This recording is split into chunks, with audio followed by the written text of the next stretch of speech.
Leo bwana, nimekuja hapa kwa mama ntilie, nataka nikitesti chakula cha mama ntilie bwana. Zangu watazamaji, kama unavyoona masafta mambo fulani, kama unavyoona chakula chetu, unavyoona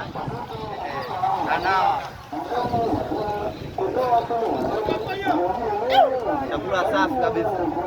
Nakuonesheni maisha halisi ya Mtanzania, ndo maisha yetu ya kila siku.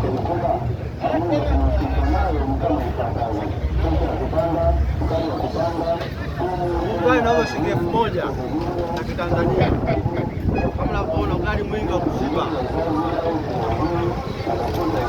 unapatikana Kisembule.